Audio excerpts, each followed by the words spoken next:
한 절씩 교독하겠습니다. 내가 눈을 들어 산을 본다. 내 도움이 어디에서 오는가?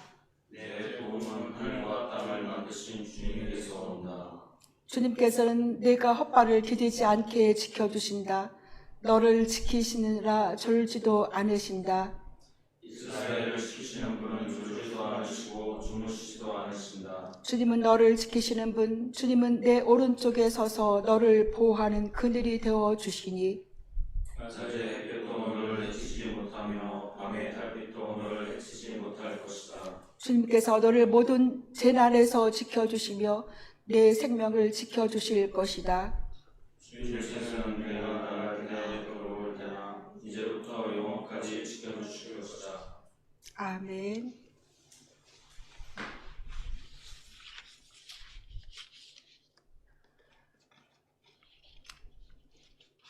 오늘 저희가 교회력 기도문 할 때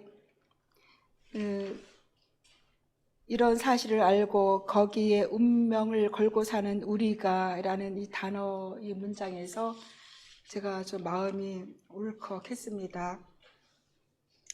우리가 이 땅에서 살면서 이 지구촌에서 대한민국 백성으로서 살아야 될 그러한 법칙과 규례를 따르며 살면서 또 한 가지 하나님 나라의 법칙과 규례를 따르면서 그 규칙을 더 우선순위에 놓고 살아야 되는 우리 그리스도인들이 얼마나 이 세상 사람들과 비교했을 때 힘든 삶을 살고 있는 것인가, 얼마나 고군분투해야 하는가라는 그런 생각이 들어서 마음이 좀 울컥했습니다.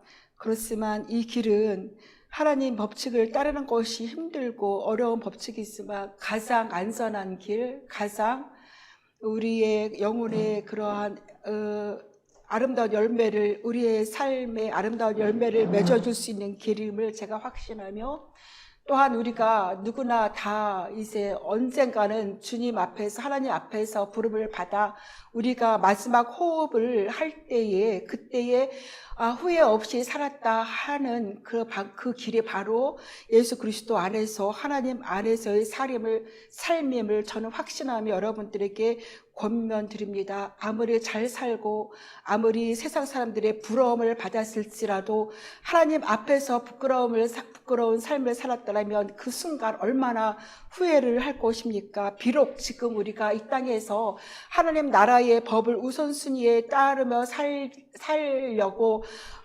손해를 보기도 하고 또한 억울함을 당하고 할지라도 그것이 우리가 감내해야 될, 그로 인해서 더 많은 아름다운 열매가 있음을 여러분들에게 저는 확신하며 권면드리니 끝까지 잘 이렇게 하나님 안에서의 아름다운 삶을 살아가기를 축복합니다.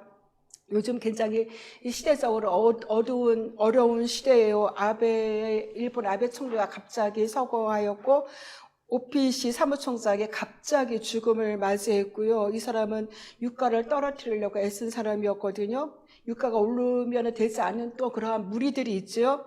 영국 총리가 사임하고 이런 굵직굵직한 뉴스를 들을 때에 마치 이 시대가 이제는 안개로 덮여 있는, 안개 속을 걷는 것 같은 이 시대가 그렇게 느껴지고, 또한 저만 그런지는 모르겠지만 저 멀리서 들려오는 전쟁의 그러한 소리, 그리고 기후 이상으로 또한 들려오는 고난의 그런 많은 사람들이 그 고난을 받아야 되는 그런 소리가 들리는 것 같은 이 시대에, 이런 시대에 우리는 하나님 아버지가 계셔서 그 안에서 하나님을 의지하며 살아갈 수 있는 길이 있다는 게 얼마나 우리에게 감사한 일인지 모르겠습니다.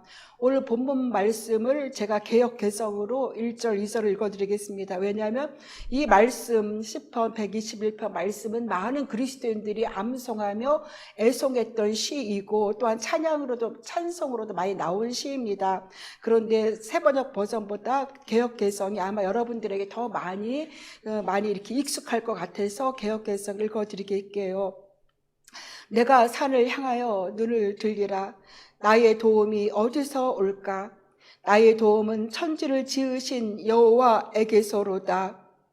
내가 산을 향하여 눈을 들리라, 이렇게 기록되어 있습니다. 이것을 기록한 시인은 눈을 들어서 산을 바라봅니다. 어떤 산일까요? 자기 집 주변에 있는 이스라엘에 있는 산일 수도 있고, 이스라엘은 산악지대거든요. 산이 많아요. 그리고 또한 그 예루살렘으로 그러한 절기 때 예루살렘으로 그 절기를 지키려고 순례하면서 가면서 보는 산일 수도 있을 것입니다. 내가 산을 향하여 눈을 들리라. 여기서 산의 의미는 여러 해석을 가능하게 합니다. 먼저 산은 하나님의 창조의 능력과 위엄을 의미합니다. 우리가 위에 커다란 산을 보면은 이렇게 굉장히 위대함이 느껴지고, 저 산은 언제부터, 태고적부터 저기에 저렇게 있었을까 하면서 어떤 안정감을 느끼기도 하는 것이 산입니다. 시편에 있어 산은 종종 자연의 안정성을 상징하는 매개체로 사용되었습니다. 그래서 하늘과 땅을 창조하신 하나님의 능력과 권능을 증언하는 장엄한 산을 바라보면서 시인은 창조주 하나님의 도움을, 창조주의 그러한 위엄을 새롭게 확인하게 될 것입니다. 그렇지만 또 다른 산에 대한 그런 해석이 있습니다.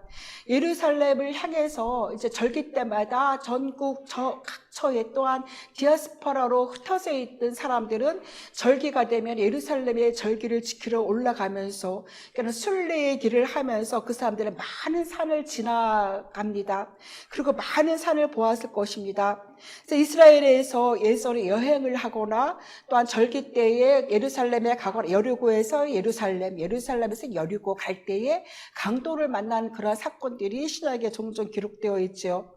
그래서 그렇게 순례를 할 때는 그 두세 명이 가지 않고 반드시 많은 무리를 지어서 다닙니다. 왜냐하면 강도떼들이 종종 자주 출현을 해서 습격해서 돈을 빼앗을 뿐만 아니라 사람을 다치게 해치기 때문에 그렇습니다. 우리가 신약 성경에 선한 사마리아 사람이 도와준 사람도 강도를 만나서 쓰러져 있던 사람이었지요. 여행을 하는 순례자들은 이제는 하루 이틀에 가는 순례길이 아니라 몇 날 며칠 걸어서 가는 순례의 길이고, 그 당시에는 차가 없었고, 그리고 또한 그 걸어서 다녀야 되는 그러한 시대였기 때문에 기껏해야 말 정도 탔겠죠. 아니면 나귀를 탔던가 아마 그랬을 거예요. 그리고 그 사람들은 이제 밤이 어두운 저녁이 되면은 사막에 아니면 그러한 황량한 들판에서 야영을 하지요. 그래서 야영을 할 때에 이제 가까운 언덕이나 야산에 한 사람씩 돌아가면서 보초를 서요. 왜 그러냐면은 강독대가 나와서 모두 잠자고 있으면 강독대의 공격을 막기 위해서 그렇게 보초를 섭니다. 그래서 이제 돌아가면서 보초를 서고 있는 그 산을 바라보는 한 순례자가 잠을 자려고 천막에 들어가면서, 저 산에 보초가 서 있지. 나를 지켜줄, 우리를 지켜주는 보초가 서 있지 하면서 그 보초를 생각할 수 있을 것입니다. 내가 산을 향하여 눈을 들리라. 여기에서 산은 이제는 그 나를 지켜주는 우리의 무리를 지키고 있는 보초를 의미를 할 수도 있는 것이지요. 그런데 이 여러 해석 중에서 어떤 해석을 우리가 선택을 하냐면 공동 번역을 보면 자세하게 확실하게 알 수 있습니다. 공동 번역 1절 보면은요, 이 산 저 산 쳐다본다. 도움이 어디에서 오는가? 내가 산을 향하여 눈을 드는데 이 산도 바라보고 저 산도 바라보고 내가 눈을 굴리면서 쳐다보고 있는 거예요. 왜? 나를 도와줄 자가 어디에 있을까? 마치 사람을 의인화하고 있습니다. 이 부분에 대해서 종교개혁자 존 칼빈은 이렇게 말했어요. 산들을 본다는 것은 사방으로 눈을 돌려 도움을 찾으려는 불신앙적 행위다. 나를 도와줄 사람이 누구일까?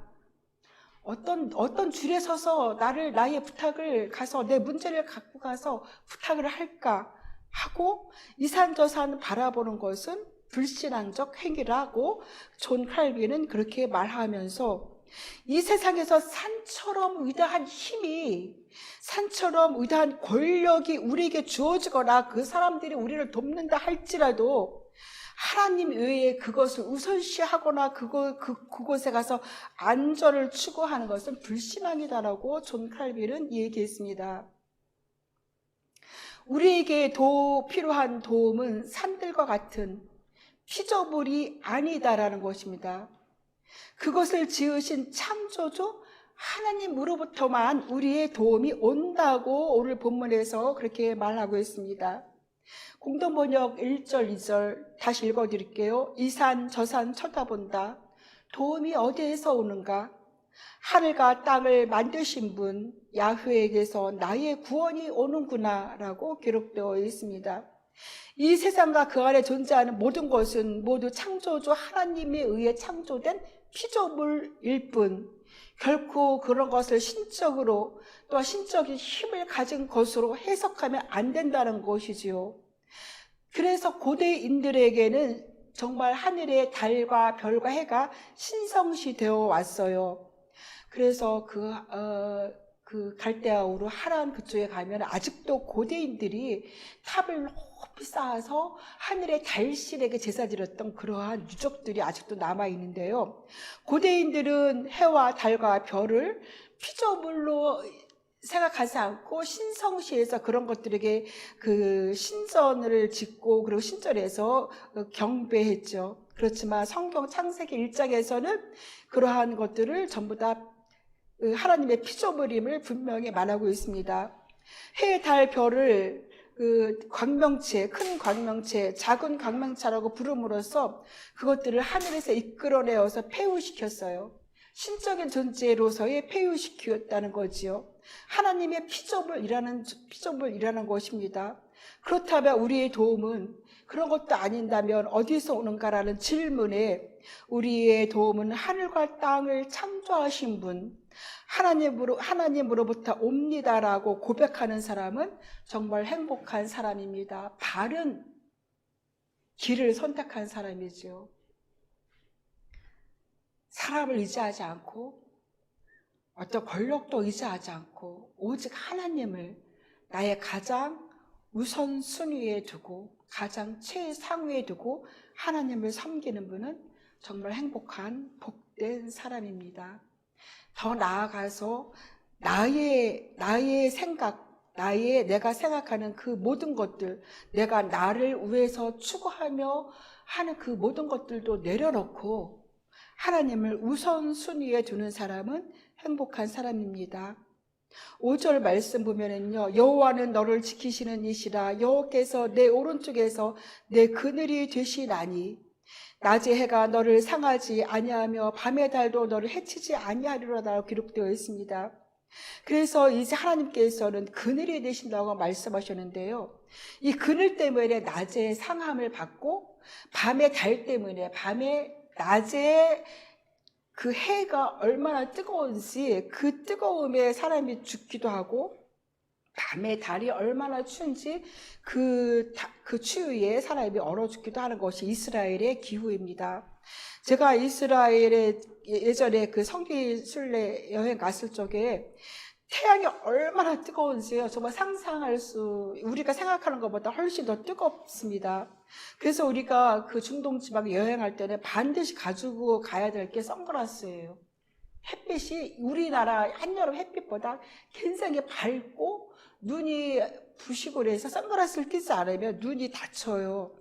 그래서 신약성경에 눈먼 환자가 자주 등장하는 것이고 전 세계적으로 유명한 안과는 중동에 다 있다고 해요. 그리고 물병을 꼭 가지고 가야지 돼요. 왜냐면은 목이 말리지 않아도 계속 물을 보충해 주지 않으면은 그러면은 몸에 탈수 현상이 일어나서 이제 그 통증이 오는데 그 탈수 현상이 조금 오면 통증이 머리부터 오는데 그냥 꼬챙이로 머리 찌르는 것 같이 망치로 때리는 것 같은 통증이 오고 그리고 더 심해지면은 탈수로 죽는 것이 이스라엘 땅이지요. 그래서 이제 물병을 가지고 다니는데 얼마나 목이 마릅니까? 근데 물을 마셔도요, 그 물병에 물이 따뜻해요. 그러니까 물을 먹는 것 같지가 않죠. 그때는 가장 소원이, 집에 가서 집에 있는 냉장고 물 한 컵 마시면 정말 소원이 없겠다는 그런 마음에 절절절 드는 게 이스라엘 그러한 기후인데요. 그러한 뜨거운 그러한 열기가 내리쬐는 그러한 아무리 뜨거운 열기가 내리쬐도 그늘 속에만 딱 들어가면 시원해요. 습기가 없어갖고 그늘 속에만 딱 들어가면 시원하고, 그리고 참 굉장히 편안하고 몸이 편해지는데, 하나님께서 그러한 뜨거운 태양이 열기가 있는 곳에서 우리의 그늘이 데워주시고, 그리고 너희들을 상하지 않게 지키겠다고 그렇게 말씀하고 계십니다. 또한 하나님께서 또한 7절 말씀 보면은 여호와께서 너를 지켜 모든 환난을 면하게 하실 것이고 내 영혼을 지켜주신다라고 말씀하셨어요.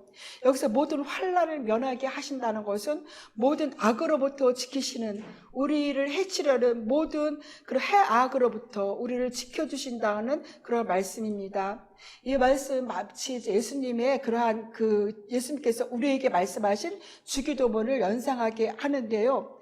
우리를 모든 악에서 구출해 달라는 기도문, 주기도문에서 우리를 모든 악에서 구하여 주십시오는 이 기도는 비록 우리가 이 세상에서 마귀와 그의 악한 계획으로 가득 차 있는 이 세상을 의미하는 말씀이죠.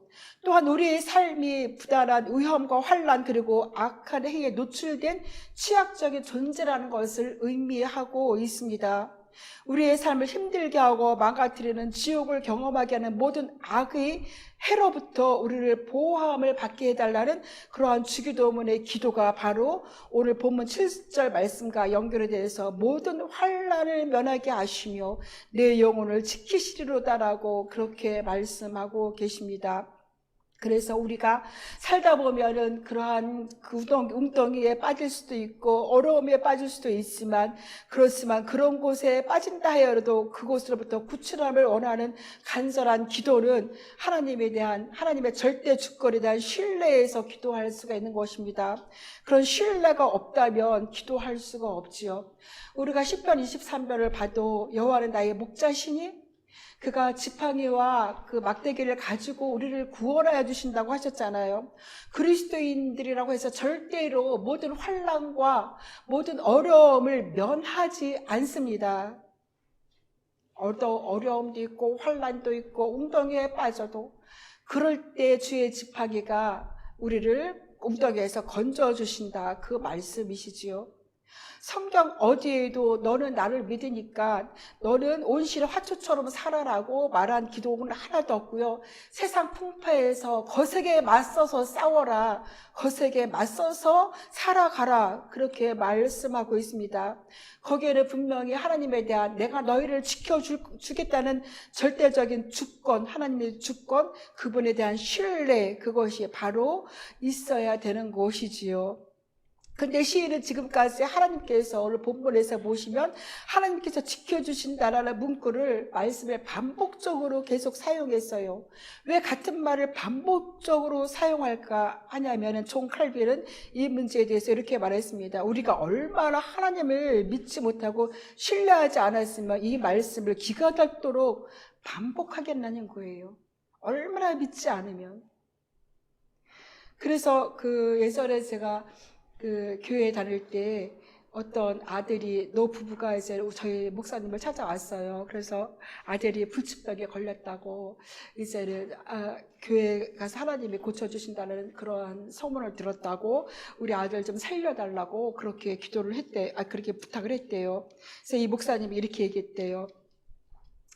그래, 하나님은 분명히 그 불치병도 죽을 자도 살리시는 분이 하나님이다. 그런데 당신들이 하나님에 대한 믿음을 가져야 된다. 그렇게 말씀하셔서 모든 예배에 빠지지 말고 새벽 기도에 빠지지 말고 와서 하나님께 기도합시다. 그렇게 했대요.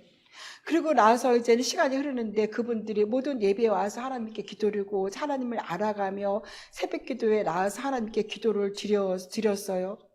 들으는데 이제 어느 날 굉장히 비바람이 폭풍에 몰아치는 날이었어요.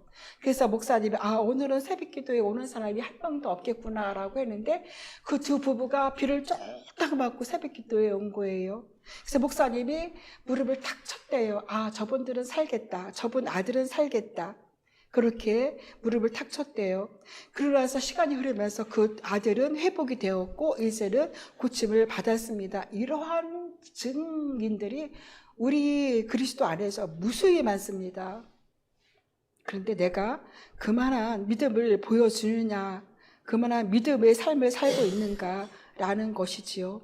언제나 우리는 본문에서 하나님이 너희를 지켜주시고 하나님에 대한 신뢰를 반복적으로 얘기하지만 우리는 누구를 신뢰하고 있냐면은 하나님은 언제나 맨 나중에 우리가 인간적으로 할 것 다 하고 맨 나중에 찾는 분이 하나님이 아닌가 그러한 생각이 듭니다.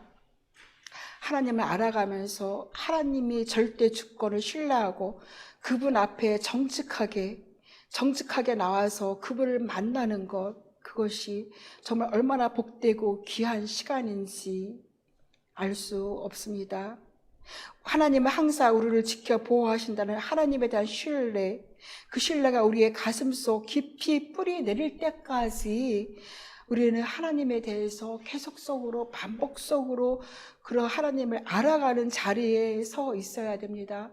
우리가 하나님을 아는데, 우리가 하나님을 만나는 데는 두 가지 길이 있어요. 첫 번째는 그 하나님이 절대 주권을 가지고 만나주는 거예요. 마치 신약 성경에 사도 바울을 만나 주었죠.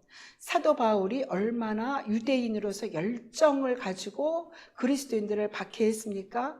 그날도 대제사장에게 이제는 그리스도를 박해할 수 있는 허가증을 가지고 다메섹 도상을 지날 때 그리스도께서 그를 절대 주권으로 그를 만나 주셨습니다. 사울아 사울아 내가 누구를 핍박하느냐 하면서 절대 주권으로 만나 주셨어요.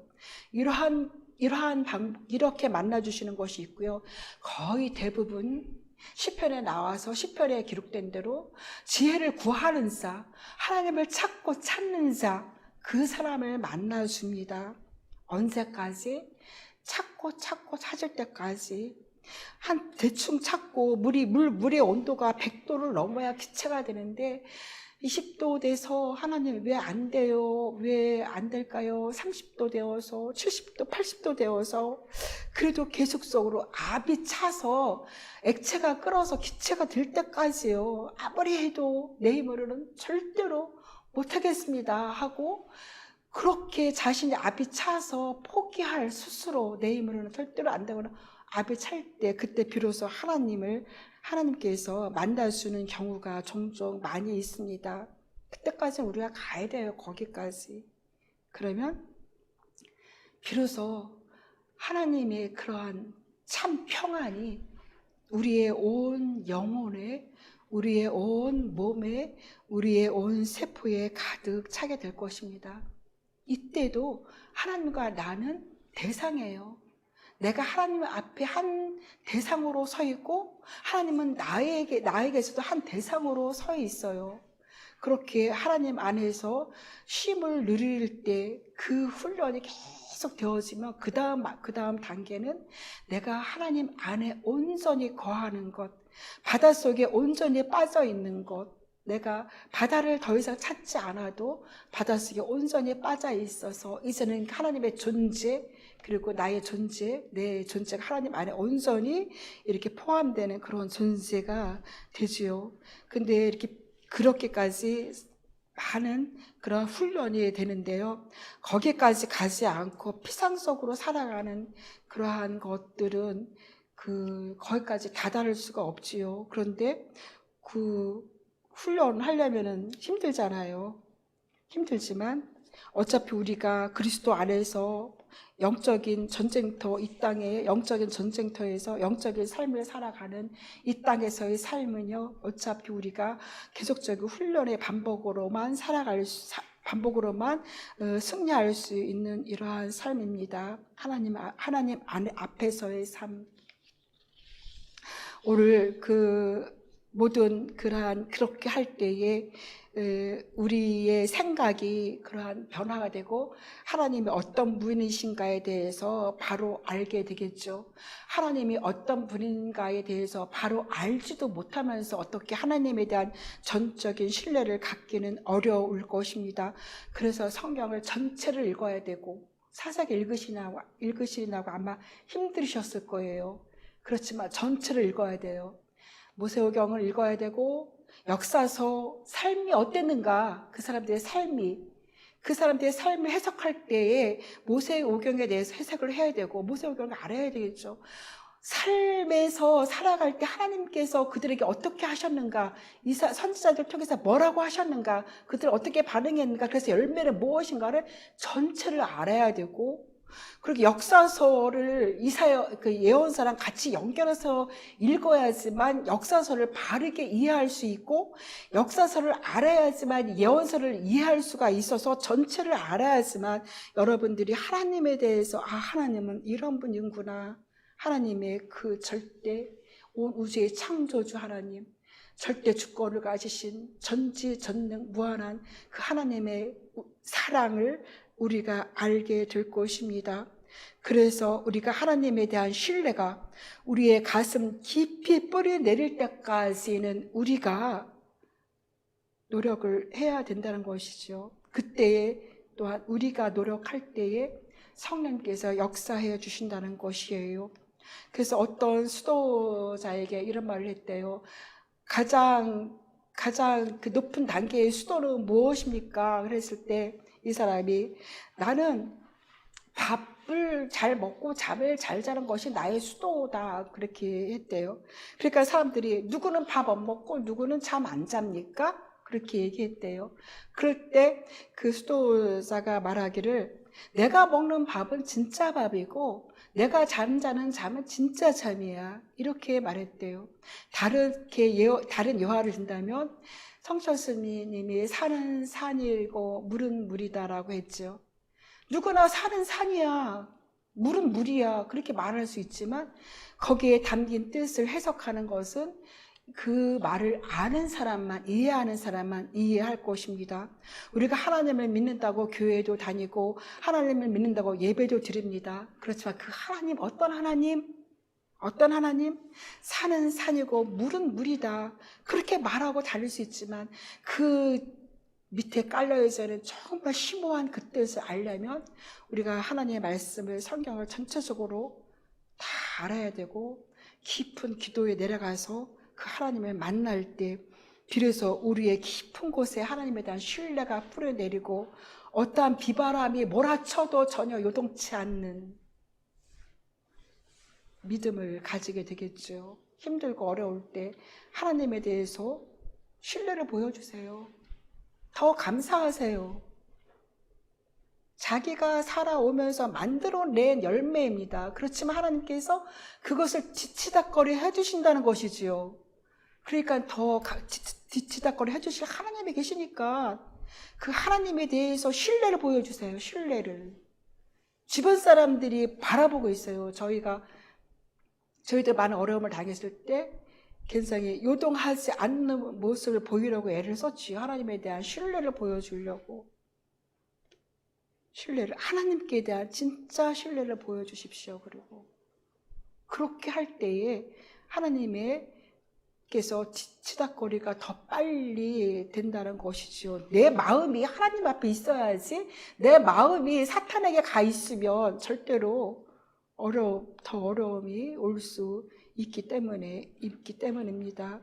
그래서 내 마음이 그렇지 않아도 삶으로 먼저 행동하고, 그럴 때 마음이 바뀌거든요. 삶으로 먼저 행동해서 우리 가슴속 깊은 곳에 하나님에 대한 크신 하나님 여러분들 만나기를 간절히 제가 바라며, 그래서 우리 사랑방교 성도들의 삶이 정말로 하나님 안에서의 그러한 달콤한 그런 아름다운 열매를 맺는 그러한 삶이 되시기를 축복합니다. 기도드리겠습니다.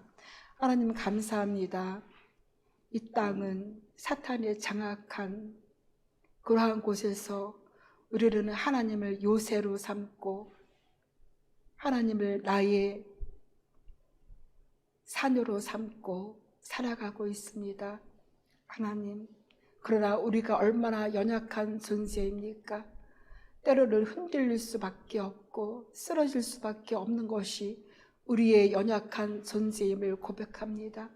그러나 하나님께서 말씀하시기를 7번 넘어져도 다시 일으켜 세우신다는 그 하나님, 우리의 손을 잡고 계시는 하나님, 내가 하나님의 손을 놓쳤을지라도 하나님은 우리의 손을 잡고 계시며 끝까지 우리를 보호하시는 그 하나님의 섭리를 믿고 그리고 감사드리며 하나님 앞에 나아가오니 사랑하는 사랑방교회 성도님들 한 분 한 분 기억하시고 일상의 삶에서 항상 동행하여 주시옵소서. 우리 주 예수 그리스도의 이름으로 기도드리옵나이다. 아멘.